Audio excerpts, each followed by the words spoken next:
Keeping Up with Jones, the Lonnie Jones podcast adventure, is brought to you by TKM Incorporated.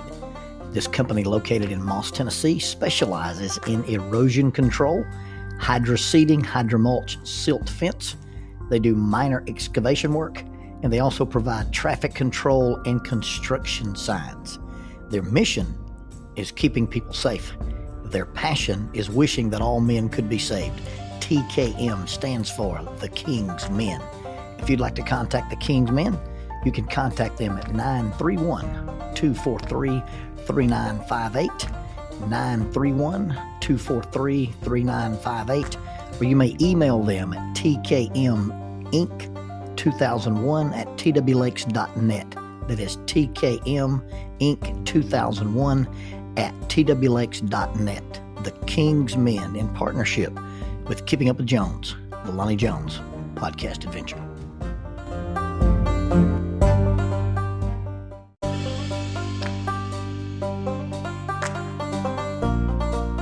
The mission of Heritage Christian University is simple. They aim to advance the churches of Christ by equipping servants through undergraduate and graduate programs. Heritage Christian University produces effective communicators of the gospel, focusing on evangelism and a commitment to Scripture. Heritage Christian University is accredited by the Association for Biblical Higher Education and offers the following degrees: Associate of Arts in Biblical Studies, Bachelor of Arts in Biblical Studies, Master of Arts, Master of Ministry, and Master of Divinity. Since 1968, Heritage Christian University, formerly International Bible College, has offered affordable degrees in biblical studies, allowing graduates to thrive in their ministries without the burden of loan debt after graduation. For more information about Heritage Christian University, visit www.hcu.edu. That's 3 W's and a dot, hcu.edu. Heritage Christian University is a sponsor of Keeping Up with Jones, the Lonnie Jones podcast adventure. The kicked kickball had indeed been kicked, but it had not been kicked very well. It went almost straight skyward. And as the guy guarding second base, it became my job, nay, my mission, to catch the kicked kickball. So I ran forward, looking skyward. The young gentleman who was rolling the kickball so that people could kick it, a young man in my youth group, one of the March twins, they call themselves the Magic March on the basketball court, was backpedaling and looking at the kicked kickball while it was skyward. Based on my training for catching kicked footballs, I was going to watch the ball come into my cradled arms and hug it securely to my chest, thus resulting in an out for the deadly opponents that we were facing in this beautiful Sunday afternoon in Salem, Arkansas. As I ran forward and bowed my head to follow this kickball into my arms, I found the head of the young March gentleman. I remember hearing a loud crack in my brain and seeing those beautiful green and silver stars. I remember opening my eyes in a kneeling position and seeing blood everywhere on the ground, and I shouted, "He's bleeding, he's got to go to the hospital."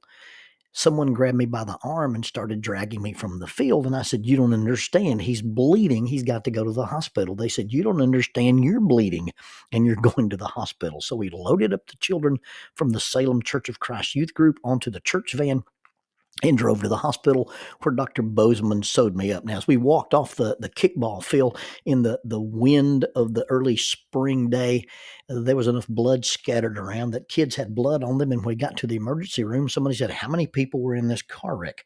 Well, it wasn't a car wreck. It was just a kickball accident. I ended up with about 7 or 8 stitches above my left eye. And that was my last Sunday at Salem, Arkansas. I had accepted the youth minister position at Memorial Parkway Church of Christ in Huntsville, Alabama, and the first Sunday in March of 1986, my wife and I arrived at church there, and I was to teach my first youth group class. Now, I had been to this church on one other occasion and had observed their youth program and observed their kids in class. The large upstairs classroom that they used for the teenagers had been 2 rooms, but they knocked out the dividing wall and created this one large room with 2 entrances, and there were way more chairs than there were students. So it was my first Sunday as the new leader of this youth group. I had gone in before services, stacked some chairs against the wall, and had made a semicircle of just the right amount of chairs so that we could have an intimate, close setting and I could teach the Bible to these children. About 10 minutes after I began my Bible lesson, this young man walked into my classroom late. I pointed to some of the chairs up front and said, "We're glad you're here. You're welcome to sit up front with us." And he walked to the back wall with a John Wayne swagger. He opened one of the folding chairs, sat down in it, and slumped like a beanie baby. I left the podium, walked to the back of the room, reached to the back of the chair, grabbed it, and reached to the seat of the chair. And this slumped young man was in such a position that my reaching between his outstretched legs might have made him uncomfortable, but if it did, he didn't say anything, and I picked him up. I walked out of the rear entrance to the room. I marched down the hall, came in the front entrance of the room, and set him firmly on the ground next to my podium. And as I set the chair to the ground, I bent over at the waist and I whispered in his ear, "Jesus loves you, but I've just met you." And he got this about 3 inches away from this young man with a black scar and 7 stitches over his left eye. And thus was the beginning of my youth ministry at Memorial Parkway Church of Christ. Fast forward months and years, and I've got a thriving youth program, and I was a young youth minister, and part of the backbone of every youth program was interesting activities. And so we were always trying to find things that would entertain and allow the kids to spend time together. I learned very early on in youth ministry that the greatest gift you can give a child is time. And so we would spend time doing things, goofing off, having adventures, creating games. And I had learned a version of a capture the flag game. Now, I learned the version from a young man named Scooter Reeves. Scooter and I went to high school together. I was a little above him in school. And then after I graduated and moved away, and he graduated and moved away, he'd made a career in the military. And in some of his military training, they were teaching either squad movement or tactics, and they were using this capture the flag game. Now, the way you play capture the flag, the way they were doing it is you take a napkin and you unfold it and you cut it into 4 squares. And you take about a tablespoon of flour and you put it in the center of the napkin and you fold it up and you twist it and you tape it and you make this little bomb. And if somebody throws it at you and hits you, the paper will tear and it will leave a mark on you. This was way before anybody ever thought about using paintballs, and nobody had ever even seen a simunitions gun. And so they used it in the military to teach these squad movements. And I had adopted the game to play with the kids. And so we would play capture the flag, and we would spend hours making these little flower bombs and then throwing them at each other. And we played in our yard. We played at state parks. On this particular occasion, we were playing at Brom Spring Park. Now, if you're not from the Huntsville area, Brom Springs Park, it has a couple of lakes. It used to have a little amusement area. It's got an enclosed basketball recreation area and a large section of wooded pine trees. These pine trees is a vast section of pine trees, and there's a frisbee golf course inside there, or a disc golf course, and we were using that to play capture the flag. Now, one of the young men in my youth group, a young man named Brian, often played with us, and every time he would throw one of these little flower balls at you, he would yell "BIP," and so we began to call the game BIP, and thus the little things that we threw were BIP bombs. And I remember playing in this deep, dark pine forest over there at Brom Springs Park, and I had captured the flag, and I was running back to my team's base so that I could deliver the flag and thus have a victory. Well, what we did, we played in rounds. And in one round, your team hid the flag and the other team had to come get it and get it back to base. And in the second round, your team did the opposite. And every time you captured the flag or eliminated the enemy trying to capture the flag, you got a point. The first team to earn 5 points won the tournament of the day. And so I'm running through the pine trees and I'm dodging and stepping. And all of a sudden, out of nowhere, this young man, Brian, steps out and bip, he throws this flour bag at my face and he hit me in the left eye. And something amazing happened. When the flour bag approached my left eye, my brain shut down. I hit the ground in a fetal position and actually uttered a cry of despair. Everybody came to me, "Are you okay? Are you?" And it was like, "Yeah, I'm actually okay." But what had happened was a response to trauma, a physiological response to being hit in the left eye. Now, I got hit with a harmless BIP bomb. This is a paper napkin wrapped around a spoonful of flour, and you couldn't get a lot of momentum on these things, and you could probably throw one as hard as you could, and it wouldn't hurt anybody.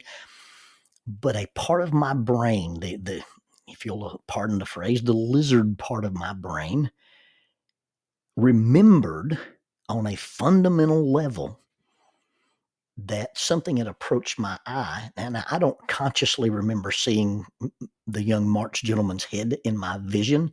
I don't consciously remember Mr. Spock standing in my brain saying impact in 30 seconds, but my brain remembered it, the visceral part of my brain.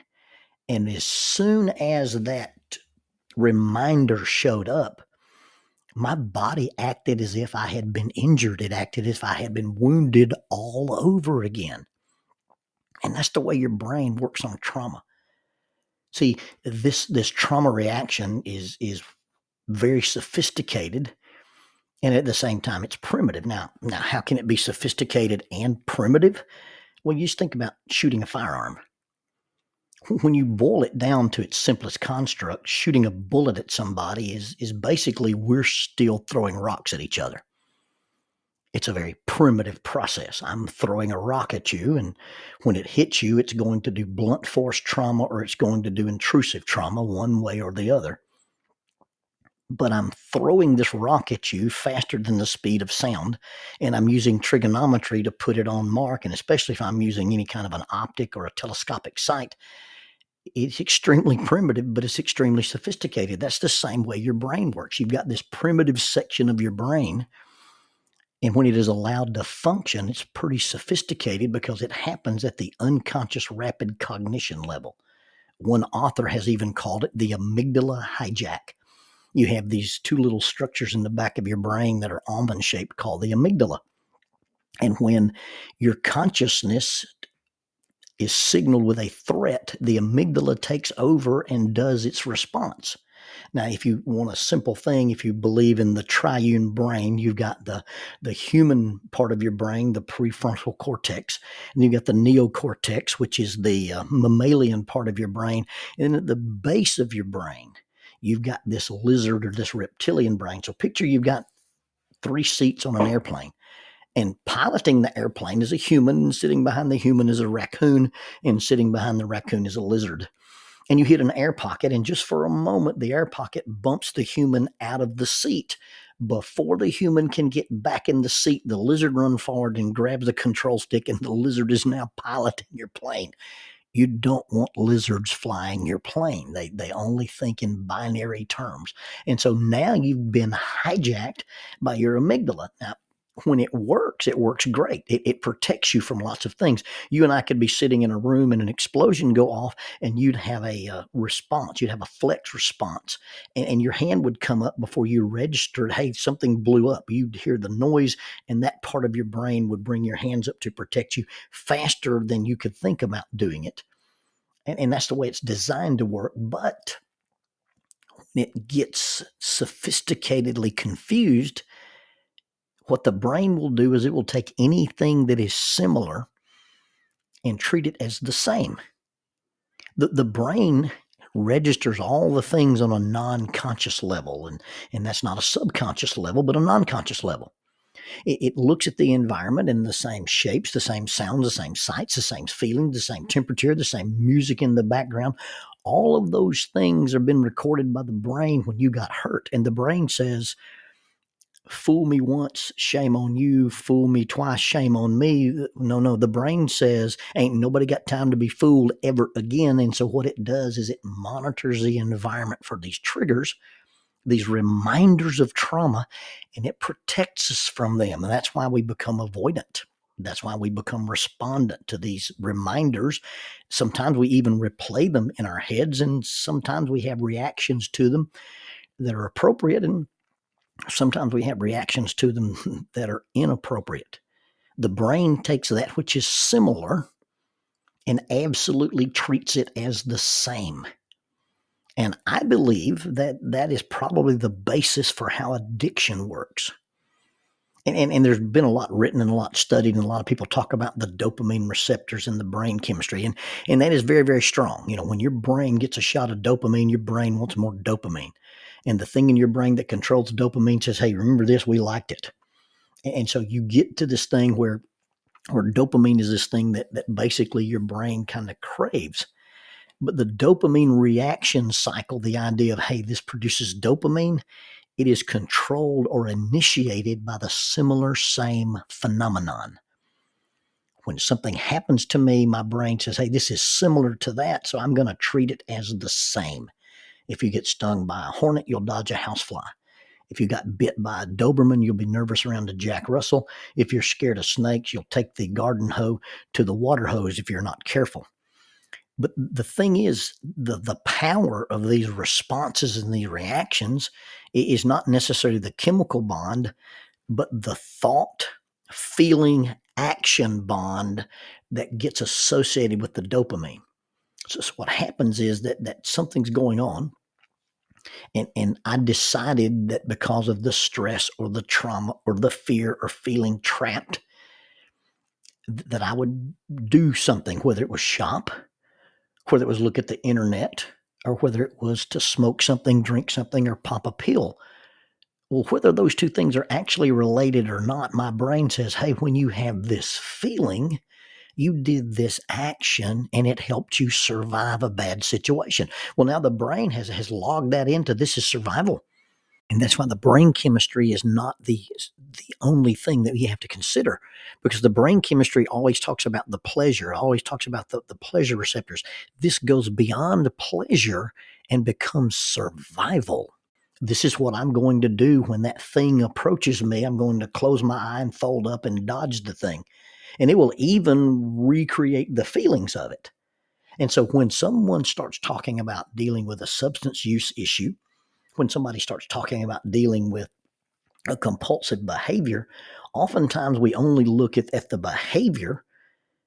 But what I'm learning is that what we need to do is ask ourselves, what was the feeling you had when you made the decision to do the behavior? Now, we'll simplify that and just simply talk about use.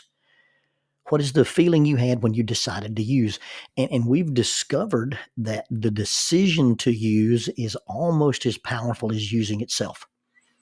So I'm in a situation where I've got this response to stress, or I've got this response to trauma. I've got this response to feeling powerless, trapped, or helpless. And while the boss is giving me a lecture about I'm going to stay over and miss my weekend plans because I've got to turn this in, if that's the way I responded to stress was by going out and drinking a beer or by going home and smoking a joint, I would tell myself, you can make me do this, but when I go home today, I'm going to do X, Y, or Z.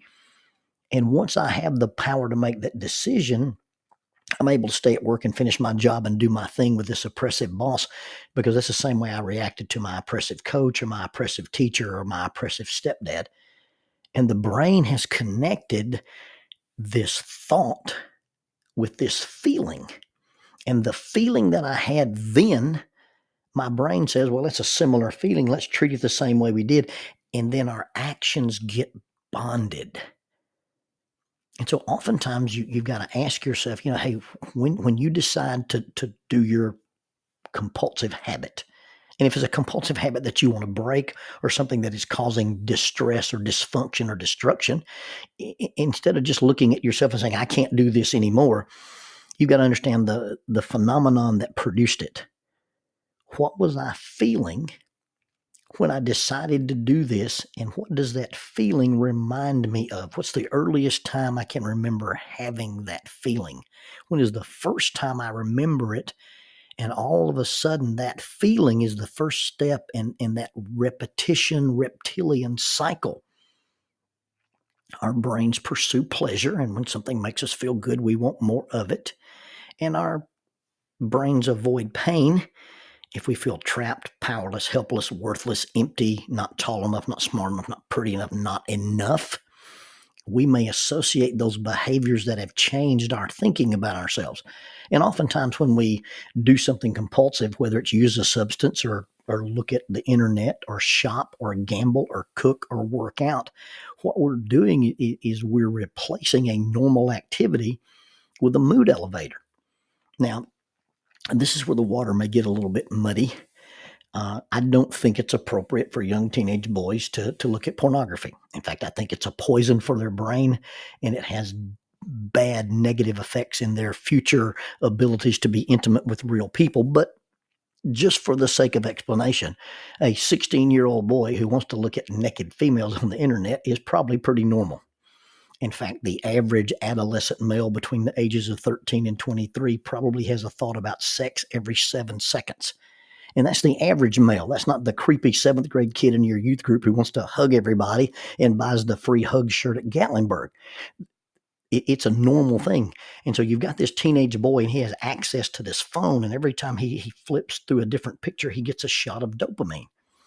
Well, that's the way the sexual response and arousal is supposed to work. It's supposed to make you feel good. And for basic, simple ideas, it's probably normal and maybe even somewhat healthy that he's interested in girls.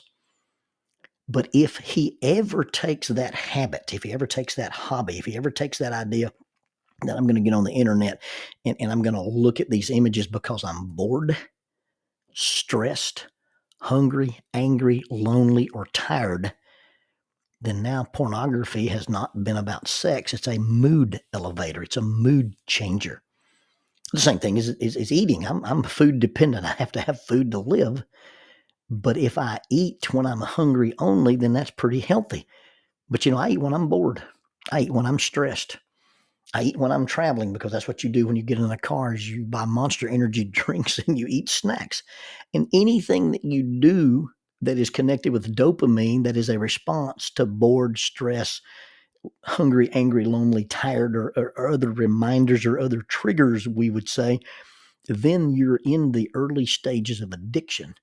And that addiction has a trauma linked to it, because this is what I felt when I did this, and doing this got associated with that feeling. And the lizard part of your brain says, hey, this is similar, this is same.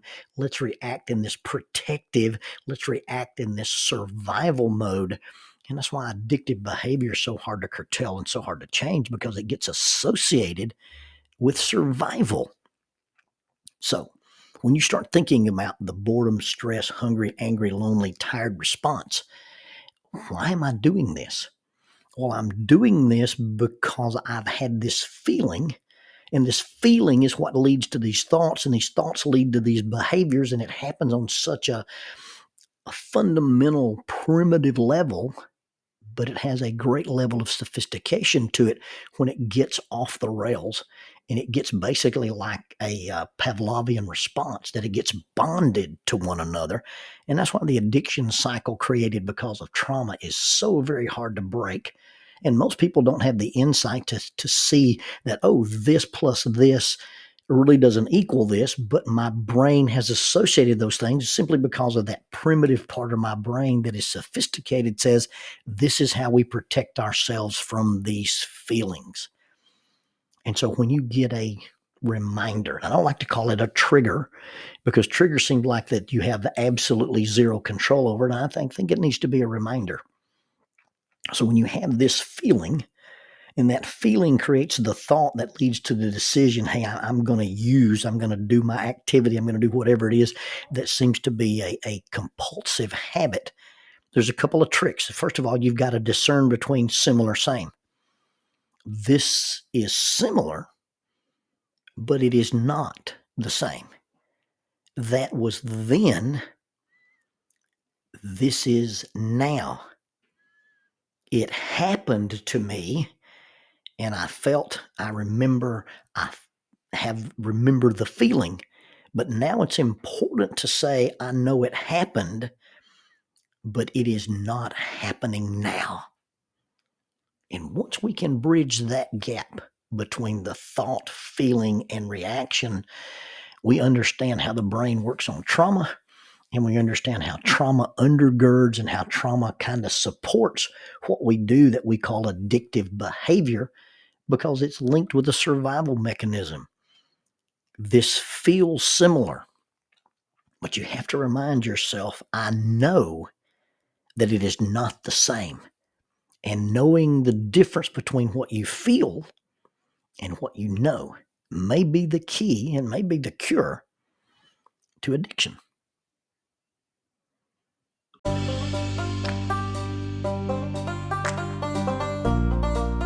SJ&L General Contractor is a full construction company that primarily focuses on civil construction and asphalt sales in the Huntsville and Fayetteville regions.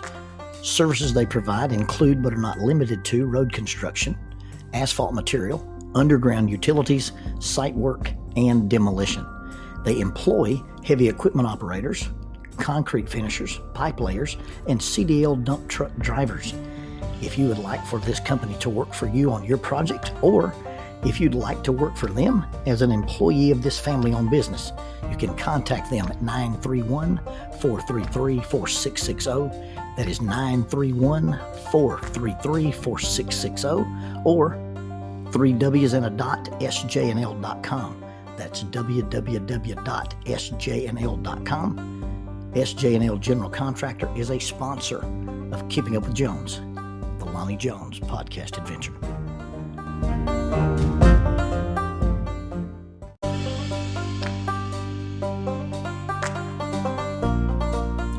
Using the tool of shortwave radio, World Christian Broadcasting literally covers the world every day with the gospel. They use 2 large curtain antennas. One is located in Anchor Point, Alaska, and the other in Madagascar. They send out messages that are recorded at their international home in Franklin, Tennessee. They make available 40 hours of broadcast every day. The broadcasts are made in English, Chinese, Russian, Spanish, Portuguese, Korean, English for Africa, and Arabic. They would love for your group to visit them. You can bring your ladies group, your youth group, or your men's group. Just give them a call at 615-371-8707, 615-371-8707, or you can go to 3Ws&a.worldchristian.org, find the Donate Here button, and make a financial contribution to support this work that literally covers the world every day with the gospel. World Christian Broadcasting, in cooperation with Keeping Up with Jones, the Lonnie Jones podcast adventure.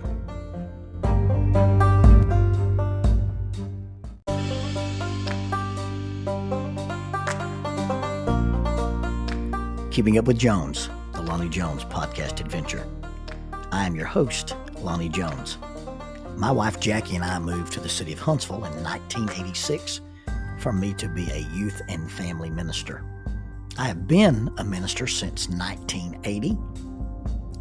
I have served in this community as a police chaplain assigned to a SWAT team since 1992, and I've been in private practice as a licensed professional counselor since 1998. I'm also an adventure educator and an avid outdoorsman.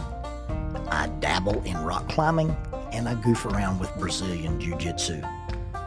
Our life has been full of many wonderful experiences, and some just outright adventures. I used to write about those things in a little church bulletin article, so now instead of asking you to read those things, we're just going to talk about them in our podcast. And as we talk about them, we're going to talk about the facts. The facts lead to concepts, and the concepts lead to application. One caveat about the facts is, for the most part, we're going to tell you the facts just as they happened. But every now and then, we're going to tell you the way other people have told us they remember it happening, with a little bit of embellishment. It's all good, clean fun and for educational purposes. Thank you for listening, and we hope you enjoy Keeping Up with Jones.